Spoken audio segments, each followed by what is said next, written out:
Le titre de ce message qui va apparaître est sur la route des sommets. Nous sommes appelés à marcher sur la route des sommets. Et les sommets, ce sont des montagnes, ce sont des objectifs que le marcheur va saisir lorsqu'il désire rentrer dans la plénitude de Dieu. Il s'approche de son Seigneur. Il monte sur la montagne, il monte sur le sommet, il monte dans la sainte présence de Dieu. Et aujourd'hui, nous sommes heureux de pouvoir monter à Montbriand. À part ceux peut-être du Grand Saconnet qui descendent, mais voilà, spirituellement, vous êtes montés. Spirituellement, vous êtes montés et nous en bénissons le Seigneur. Voilà, je patiente un petit peu pour arriver à l'image d'introduction. Et c'est pourquoi, pendant ce temps, j'aimerais vous inviter à incliner vos têtes. Nous voulons prier. Seigneur, merci pour ta grâce. Merci, Seigneur, de pouvoir ouvrir ta parole, de pouvoir encore la méditer ce matin, Seigneur, pour nos propres vies, pour l'Église, pour le peuple de Dieu, pour Israël. Seigneur, nous sommes là, dans notre marche quotidienne, dans notre quotidien, à vivre des temps parfois difficiles, des temps parfois d'exaltation. Mais nous te demandons, Seigneur, que dans cette marche, eh bien, tu puisses nous rappeler, comme cela va être évoqué, à lever les yeux vers toi et à considérer quel objectif, quel sommet tu vas nous permettre d'atteindre lorsque tu viendras nous chercher, lorsque tu prendras ton Église, lorsque nous serons libérés de la maladie, des soucis, du tracas. Seigneur, sois loué, sois béni. Merci pour ta parole. Amen. La route des sommets. La route des sommets. Quel beau sommet dans la marche chrétienne. Ce matin, j'aurais pu prendre avec moi mon sac de montagne, ma carte des chemins pédestres, ma carte des rochers, des sommets des Alpes suisses, et nous faire tout un parcours au travers de ces sommets. Mais néanmoins, j'aimerais attirer votre attention sur le fait qu'une marche, elle se prépare. Et lorsque nous sommes invités, tel ce panneau, à nous positionner sur un banc, à nous asseoir, et à recevoir quelques informations sur la route des sommets, j'aimerais ce matin me permettre de vous apporter en toute simplicité et en toute humilité, parce que ce message s'adresse aussi à moi, quelques informations sur la marche chrétienne, notamment sur cette route qui nous mène dans le combat spirituel à atteindre un sommet. Un sommet, il ne s'atteint pas facilement. La marche, elle se prépare. Le ciel, il se prépare. Alléluia. Sauf peut-être pour le bandit sur la croix, qui ne s'était pas trop préparé. Néanmoins, dans son cœur, au dernier moment, il a fait une démarche. Il s'est approché de celui qui, à côté de lui, était crucifié. Et je crois que dans notre marche chrétienne, nous ne devons pas attendre le dernier moment. Car sait-on quand ce dernier moment sera? Personne. Personne. Une crise cardiaque peut me terrasser maintenant, ici, devant vous. Le texte que je voudrais prendre comme référence se trouve dans le livre des Rois, au chapitre 1er du deuxième livre des Rois. Nous allons lire une partie de ce chapitre à partir du verset 2 jusqu'au verset 17. Il s'agit donc, vous l'avez compris, d'un texte qui précède, et j'attire votre attention sur ce point, il précède l'enlèvement d'Élie. Il précède le départ d'Élie pour la maison du Père, d'une manière extraordinaire. De la même manière qu'Élie, nous serons aussi enlevés auprès du Seigneur. Et ce texte ici, réalisez-le bien, frères et sœurs, mes amis, il précède juste cet enlèvement, comme pour nous dire à nous aujourd'hui, les paroles qui vont être affichées, qui vont être lues, précèdent le départ de l'Église, l'enlèvement de l'Église. Je lis donc dans le 2e livre des Rois, à partir du 2e verset du chapitre 1. Or, Ahazia tomba par la fenêtre de sa chambre haute à Samarie, et il en fut blessé ou malade, dans certaines traductions.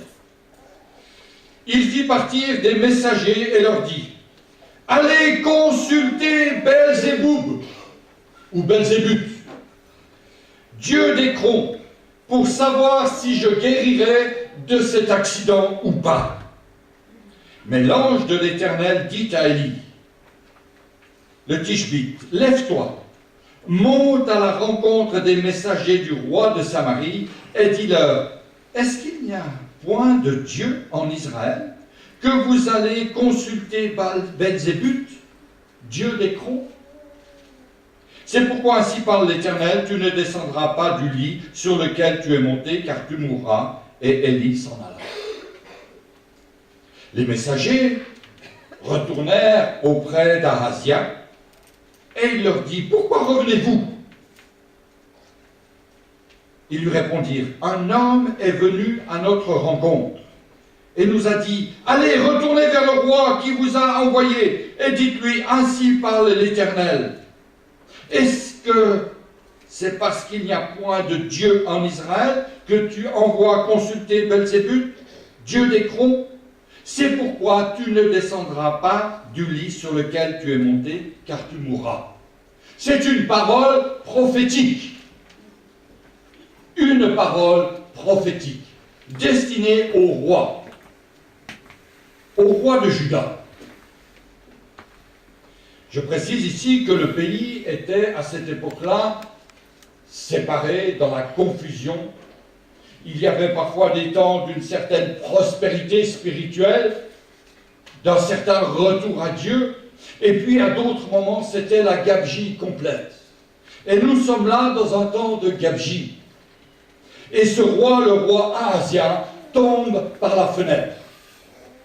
Il est blessé, il est malade, et il envoie ses messagers consulter le dieu Belzébuth, dieu d'Écron, dieu d'Assyrie, pour savoir s'il guérirait.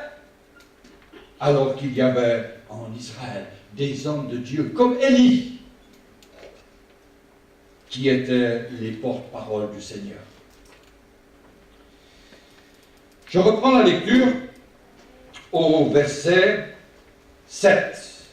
Ahazia leur dit, quel air avait l'homme qui est monté à votre rencontre et qui a dit ces paroles? Ils lui répondirent, c'était un homme vêtu de poils et ayant une ceinture de cuir autour des reins. Et Ahazia dit, c'est Élie le Tishbite. Il envoya vers lui un chef de 50 avec ses 50 hommes. C'est-à-dire qu'il va envoyer des militaires, des soldats. Ce chef monta auprès d'Élie sur la montagne, qui était assis sur le sommet de la montagne, et lui dit, homme de Dieu, le roi a dit, descends. Élie répondit au chef de 50, si je suis homme de Dieu, que le feu descende du ciel et te consume, toi et tes 50 hommes. Et le feu, c'est pas rigolo, on rigole, mais on devrait pleurer pour ces hommes. Hein. Qu'est-ce qu'ils y pouvaient, les pauvres, ces pauvres soldats? Et le feu descendit du ciel et le consuma, lui et ses 50 hommes. Ahazia envoya de nouveau vers lui un autre chef de 50 avec ses 50 hommes. Ce chef prit la parole et dit à Élie, homme de Dieu, ainsi a dit le roi, hâte-toi de descendre. Et Élie leur répondit, si je suis homme de Dieu, que le feu du ciel descende du ciel, que le feu descende du ciel et te consume, toi et tes 50 hommes. Et le feu de Dieu descendit du ciel et le consuma, lui et ses 50 hommes. Ahazia envoya de nouveau un troisième chef de 50 avec ses 50 hommes. Ce troisième chef de 50 monta, et à son arrivée, il fléchit les genoux devant Élie, et lui dit en suppliant, homme de Dieu, que ma vie, je te prie, que la vie de ces 50 hommes, tes serviteurs, soit précieuse à tes yeux. Voici, le feu est descendu du ciel et a consumé les 2 premiers chefs de 50 et leurs 50 hommes, mais maintenant que ma vie soit précieuse à tes yeux. L'ange de l'Éternel dit à Élie, c'est au verset 15, descends avec lui. N'aie aucune crainte de lui. Élie se leva et descendit avec lui vers le roi. Il lui dit, ainsi parle l'Éternel, parce que tu as envoyé des messagers pour consulter Baal-Zébut, Dieu d'Écron, comme s'il n'y avait en Israël point de Dieu dont on puisse consulter la parole, tu ne descendras pas du lit sur lequel tu es monté, car tu mourras. Ahazia mourut selon la parole de l'Éternel prononcée par Élie, et Joram régna à sa place. Alléluia. Je pourrais dire, on ne se moque pas de Dieu. Amen. Dieu est Dieu. Amen. Et la première question que j'aimerais voir avec vous ce matin se résume par cette interpellation que les soldats vont faire monter, que le chef de 50, le premier puis le deuxième, vont faire monter à Élie. Homme de Dieu descend, ou fille de Dieu descend. C'est un texte très fort qui nous rappelle l'importance de la fonction d'Élie. Pourquoi Élie a-t-il été interpellé de la sorte? Vous comprendrez aisément qu'être porteur d'une mauvaise nouvelle, c'est une mission bien désagréable. Et beaucoup d'hommes déclineraient l'honneur de s'acquitter d'une telle tâche. Mais que dire quand le porteur de la mauvaise nouvelle est l'ennemi de celui à qui elle est destinée? Et ici, la situation est encore plus tendue. Non seulement Élie est le porteur d'une mauvaise nouvelle, mais il est également l'ennemi d'Ahazia. Et cette accusation, elle est doublée d'une condamnation à mort. Et pour mettre le comble à la situation, le père d'Ahazia avait été repris et condamné par le même Élie. Condamné à la mort. Et la mort du père garantissait le même sort au fils. Et entre les deux parties, la situation ne pouvait pas être plus explosive. Et peu d'hommes auraient eu le courage d'Élie, qui n'hésita pas à arrêter les messagers royaux qui partaient et à leur délivrer le message de mort tel qu'il l'avait reçu en droite ligne du ciel.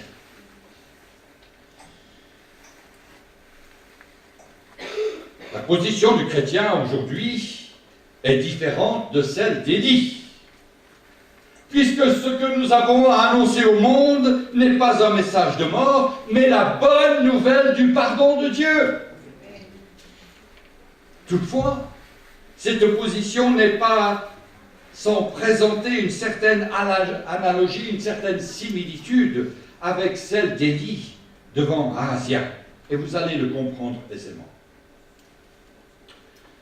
J'ose espérer qu'aujourd'hui, nous qui sommes là, nous sommes des bijoux dans la main de Dieu. Nous sommes des trophées dans la main de Dieu. Dieu nous a arrachés des griffes de l'ennemi. Et les passions qui nous conduisaient à notre perte sont liées, sont brisées. La puissance du péché n'a plus cours au milieu de nous. Nous avons mis notre confiance en Jésus-Christ. Nous sommes devenus des témoins vivants, des preuves irréfutables de la grâce de Dieu, du triomphe du crucifié. Et nous l'avons chanté tout à l'heure. Gloire au ressuscité. Cette position, mes amis, nos chants ce matin sont suffisants pour que celui qui est en bas, il sorte ses armes contre nous. Celui qui est en bas, notre ancien patron, il veut nous reprendre à son service. Oh, il nous a licenciés, mais il est prêt à nous engager à nouveau.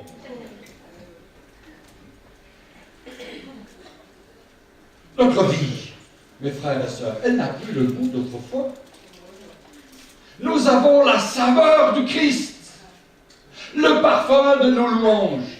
Réjouit le cœur de Dieu, mais il irrite les narines du diable. La vie d'un chrétien consacré, mes frères et mes sœurs, c'est une accusation, une condamnation pour le monde.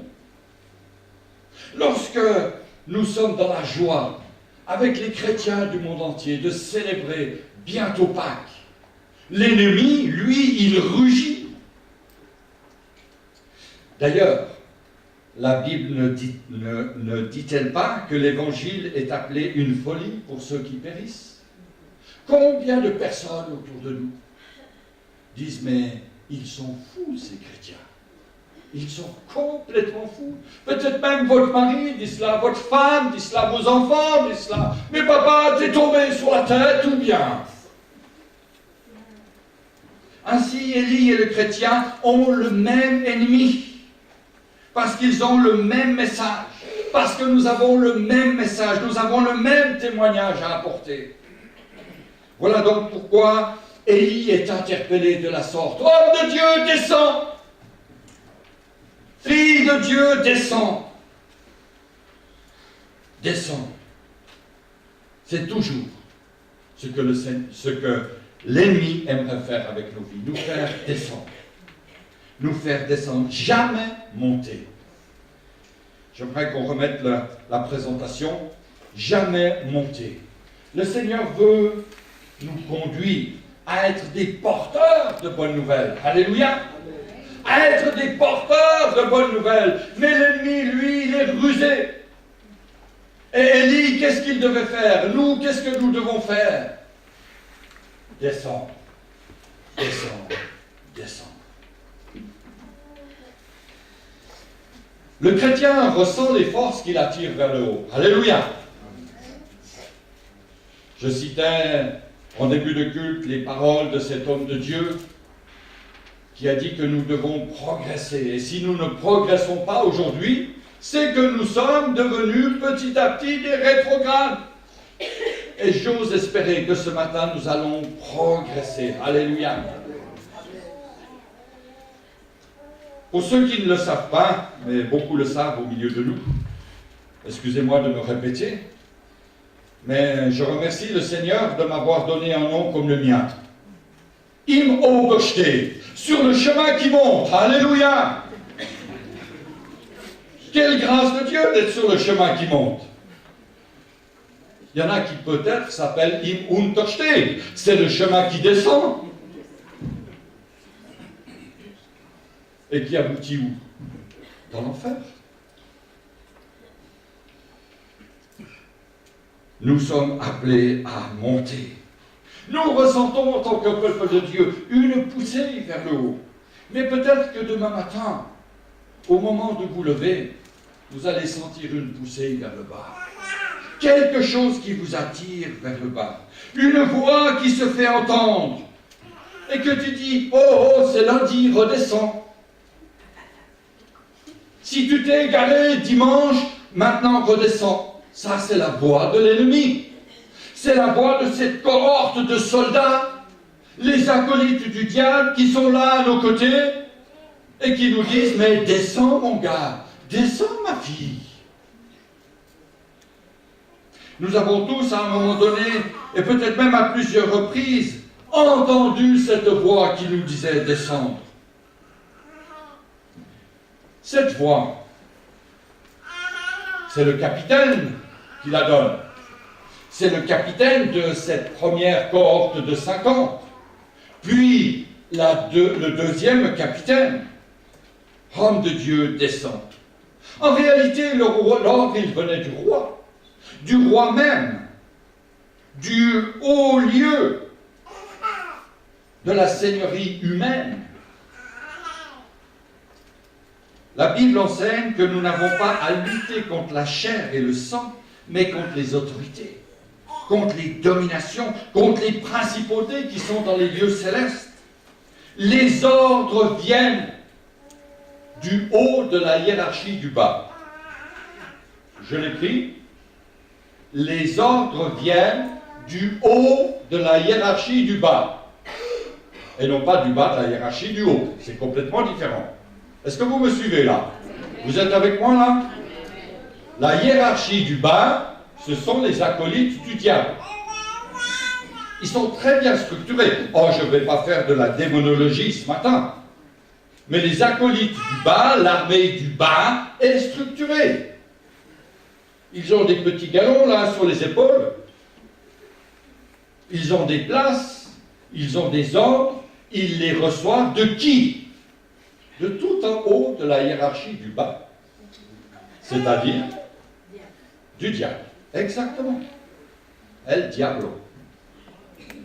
Le diable. Le Satanas. Celui qui était l'ange de lumière et qui est déchu. Et le diable, il a ses structures. Nos ennemis sont d'illustres lignées. Ils ont des grades. Ils sont même patentés et autorisés à nous condamner. Et ils le font, ils ne s'en privent pas. D'ailleurs, le Seigneur a dit un jour à Pierre, le diable vous a réclamé pour vous cribler. Il nous réclame. Le diable, mon frère, ma sœur, te réclame. Il veut ta peau. Il veut ton âme. Il a le droit, malheureusement. C'est une chose qui lui est due. Cela ne lui est pas refusé. Nos ennemis ont des lettres de créance. Ce ne sont pas des faux. Ce ne sont pas des bricoleurs. Nos ennemis ont des diplômes. Ils savent faire le mal. Nous ne devons jamais sous-estimer la force de l'ennemi. Mais, et il y a un mais, heureusement, alléluia, notre Seigneur est aux commandes de tout. Il est au-dessus de tout. Et nous allons le voir. Ainsi, l'ordre de descendre vient du haut de la hiérarchie du bas. Il vient communiqué par des agents de Satan. Ou peut-être d'une manière assez subtile. En réalité, ces hommes disent à Élie, ces soldats disent à Élie, et peut-être que ces principautés sont en train de nous souffler à l'oreille, comme ces soldats. Élie, descends un peu. Et toi, descends un peu. Ne reste pas dans ton nuage spirituel. Descends un peu. Ne sois pas perfectionniste comme ça. Pasteur, sois un peu plus humain. Moins extrémiste sur les points de doctrine. Mets de l'eau dans ton vin, pasteur.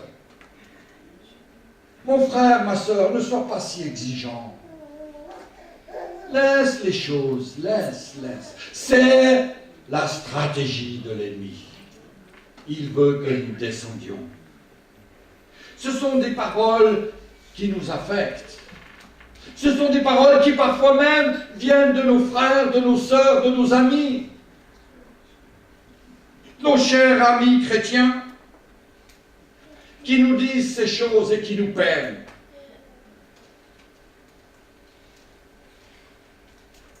Voyez-vous, dans les hauteurs spirituelles, nous pouvons parfois avoir le vertige. Mais en réalité, mes frères et sœurs, lorsque nous sommes dans les sommets de la foi, nous avons le vertige, c'est quand nous regardons en bas. C'est quand nous regardons au monde. Là, ça nous trompe. Mais quand je lève les yeux et que je considère le but, alléluia, la Jérusalem céleste, la gloire du Père, La place que Dieu m'a préparée. Waouh! Je suis rempli de joie. Comment Élie a-t-il été interpellé? Il a été interpellé de manière assez violente. Même très violente. Descends, la première fois. La deuxième fois, dépêche-toi ou hâte-toi de descendre. Les deux chefs de 50 n'avaient pas de forme de politesse. Et parfois, l'ennemi utilise des formes de paroles qui nous agressent. Parfois c'est subtil, mais parfois ça nous agresse. Et Élie est apostrophé avec violence. Combien de fois les choses de ce monde nous viennent, excusez-moi de l'expression, en pleine poire avec violence? Nous les recevons là. Ma femme est sortie de son travail hier. Elle avait sa pause à son travail, elle est sortie pour prendre un peu l'air, et là, dans la voiture, elle voit deux de ses collègues dans une voiture, avec un pendule, et elles se pendulaient l'une l'autre.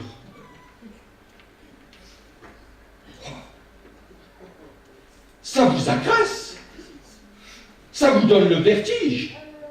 Vous dites, mais attendez, je suis où? Je suis dans quel pays? Qu'est-ce qui est en train de se passer? Et moi, là, en tant que chrétienne, est-ce que je tape contre la fenêtre? Est-ce que je vais leur dire, mais vous allez partir en enfer? Qu'est-ce que je fais? C'est des fois déconcertant. C'est des fois déconcertant. Et le défi qui nous est lancé rejaillit sur le Seigneur. Lorsque l'ennemi nous dit « descends », il ne faut pas oublier que c'est le nom du Seigneur qui est en jeu. Ce nom Emmanuel, Dieu avec nous. C'est son nom, c'est sa cause, c'est son œuvre, c'est sa gloire. Alléluia.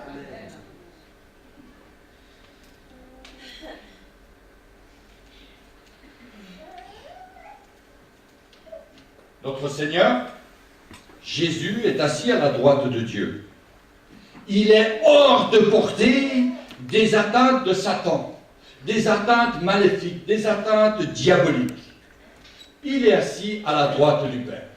Et là, je crois que tout le monde est d'accord. Alléluia. Le diable n'a rien à faire dans le ciel.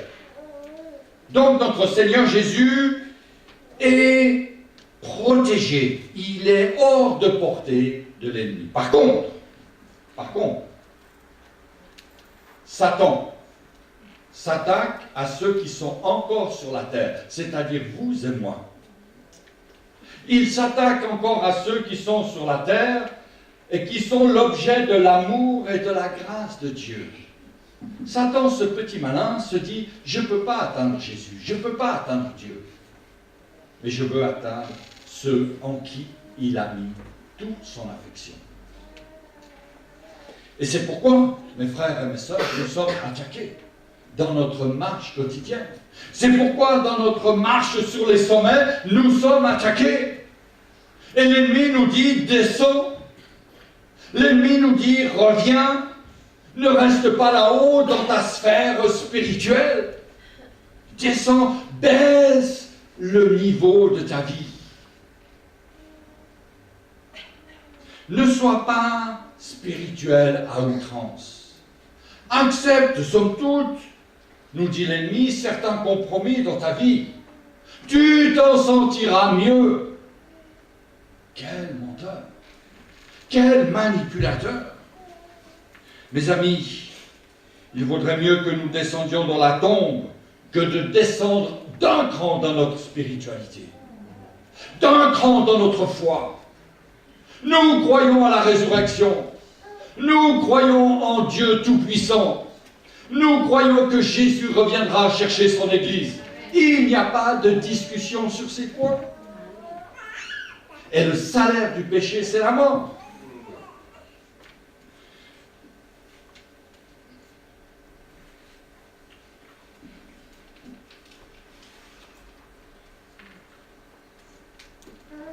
L'ennemi a insisté à plusieurs reprises, pour séduire les élus, pour séduire Élie. Élie descend. Dépêche-toi de descendre. Dans le cas de Néhémie, dont nous n'avons pas évoqué le nom ici et l'histoire, mais à 5 fois, il lui est dit descends de la muraille. Descends, Néhémie. Même dans la vie du Seigneur Jésus, nous trouvons la même insistance lorsqu'au désert, il a été tenté par le diable 3 fois. Puis il est écrit que le diable l'a quitté pour une autre occasion. Et cette occasion, il l'a trouvée. Parce que l'ennemi trouvera toujours des occasions. L'ennemi a trouvé une autre occasion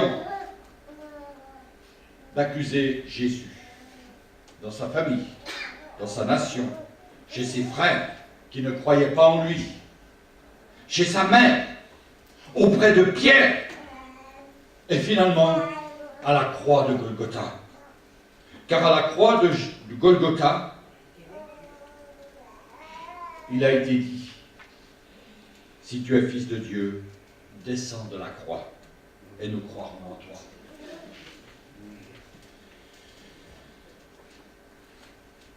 Je l'ai dit en introduction, ce combat spirituel, Élie l'a vécu juste avant d'être enlevé. Et je me permets donc de rappeler ce parallèle que je fais avec nos vies, avec l'Église. Nous sommes dans le combat, juste avant l'enlèvement de l'Église. Nous savons que Jésus reviendra bientôt. Alléluia. Et nos plus grandes victoires sont précédées, ou elles sont suivies, des plus subtiles tentations de l'ennemi. Si nous n'avons pas une vie de victoire, nous n'aurons pas de combat. Nous n'aurons pas de tentation subtile de l'ennemi. Mais plus nous montons dans les sommets, plus nous sommes sur ce chemin qui monte, plus nous nous approchons de l'objectif, plus l'ennemi va, par de subtiles tentatives, essayer de nous freiner dans notre marche. C'est pourquoi l'auteur de l'Épître aux Éphésiens nous dit, après avoir tout surmonté, tenez ferme. Mon frère, ma sœur, tu as déjà surmonté beaucoup dans ta vie de couple, dans ta vie de famille, dans ta santé, dans ton travail même. Alors que tu étais en faillite, en situation difficile, alors que tu craignais même l'arrivée des huissiers dans ta maison, Dieu est venu à ton secours. Dieu a été là. Dieu t'a permis de tout surmonter. Et c'est pourquoi, comme il nous l'a été dit encore dans le don spirituel, transmis ce matin par Roselyne, tiens ferme, alléluia. Tiens ferme, tiens bon. La Bible dit, après avoir tout surmonté, il faut tenir ferme. C'est-à-dire qu'il faut rester sur la défensive. Bien-aimés, frères et sœurs, vous avez remporté une victoire dans votre foi. Vous avez remporté un combat. Le Seigneur a été là, il vous a secouru. Persistez dans la foi. Alléluia. Persistez dans cette foi ferme.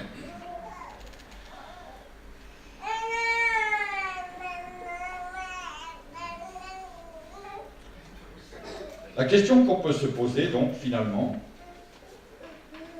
de quoi pouvons-nous descendre? Élie devait descendre de la montagne, car nous pouvons descendre nous aussi. Nous pouvons, comme Jean-Marc, le compagnon fidèle de l'apôtre Paul, qui a été avec lui tout un temps, et qui, devant les difficultés, a fait demi-tour et est rentré chez maman. Oh, même si maman habite à Jérusalem, et elle habitait à Jérusalem, c'est pas glorieux.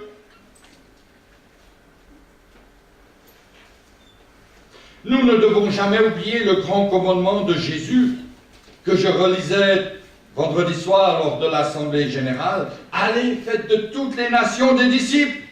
les baptisant au nom du Père, du Fils et du Saint-Esprit, et enseignez-leur à observer tout ce que je vous ai prescrit. Voici, je suis avec vous tous les jours jusqu'à la fin du monde. Le chrétien peut descendre, c'est-à-dire qu'il peut oublier ce grand commandement, il peut se replier sur soi-même, il peut vivoter dans son église, comme un poisson rouge dans un aquarium. Il est là, il est protégé par 4 murs, il est dans l'eau, il est heureux. Mais ce n'est pas la volonté du Seigneur. Je partageais il y a quelques semaines cette pensée, mais je ne sais plus avec qui, donc excusez-moi si c'était avec vous, mais je ne crois pas. Le Seigneur nous fixe un objectif. Et cet objectif, c'est la perfection.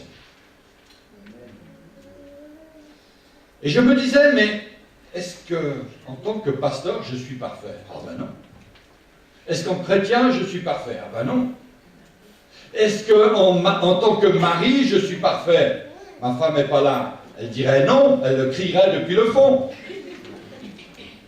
Ma fille est là. Ma cocotte, est-ce que je suis parfait? Elle dira non. Et elle a raison. Mais au moins dans notre marche chrétienne, frères et sœurs, visons la perfection.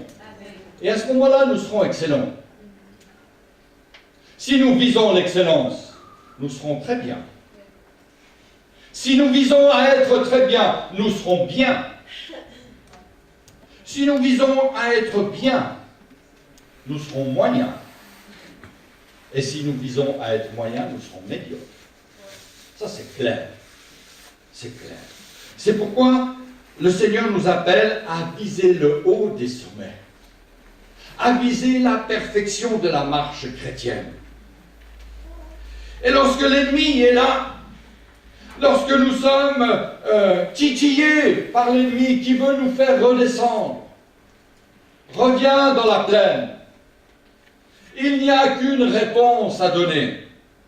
Il n'y a qu'une seule réponse à donner. Et cette réponse, c'est non. Non, je ne descends pas. Non, je ne descends pas. Non, je reste en haut. Et que le feu du ciel descende sur toi. Waouh! Waouh! Et que le feu descende sur toi. C'est-à-dire sur qui? Oh, pas votre belle-mère, parce qu'il faut l'aimer. Mais que le feu descende du ciel sur tous les ennemis de Dieu. Les ennemis de Dieu. C'est-à-dire que sur tous les acolytes du diable. Sur toute cette armée de démons qui est là à côté de nous. Que le feu du ciel vous emporte. Que le feu du ciel descende sur vous. Bien sûr, certains vont me dire, mais